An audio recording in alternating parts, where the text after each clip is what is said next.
सब लोगों को मेरा नमस्कार और वीडियो देखने के लिए दिल से धन्यवाद। तो आज के गीत जो लेकर आई हूँ मैं, वो है कजरी। यदि ये कजरी सावन की पसंद आता है तो लाइक सब्सक्राइब शेयर ज़रूर करें और कमेंट में लिखें कि ये सावन की कजरी कैसा है। आप सब लोगों को दिल से धन्यवाद।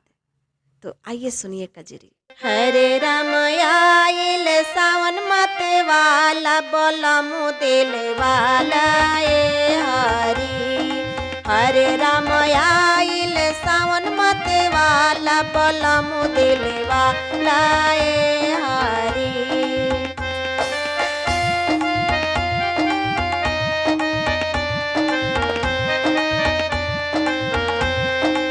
अपने ससुर जी के बहुत दुलारी, अपने ससुर जी के बहुत दुलारी।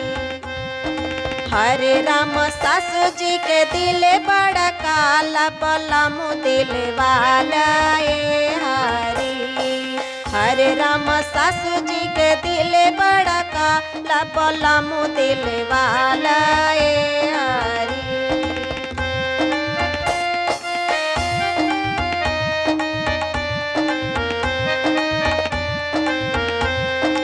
अपने भसुर जी के बहुत दुलारी, बड़ो दिन बाद भसुर ले वैल साड़ी। हरे राम जेठानी के दिल बड़ा काला बोलमु दिल वाला ए हरी। हरे राम जेठानी के दिल बड़ा काला बोलमु दिल वाला ए हरी।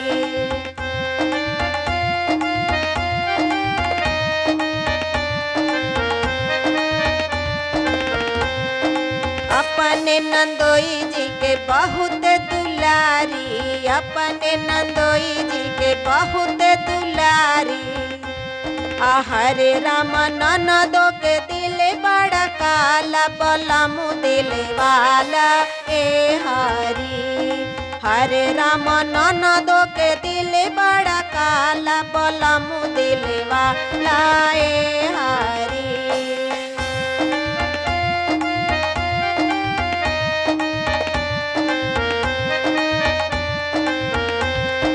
अपने बोलमु जी के बहुत हम प्यारी, अपने बोलमु जी के बहुत हम प्यारी।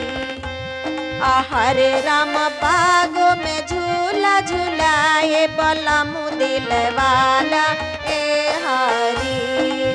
हरे राम बागों में झूला झूला ए बोलमु दिल वाला ए हरी। हरे राम आइल सावन मत वाला बोलमु दिल वाला ए हरी।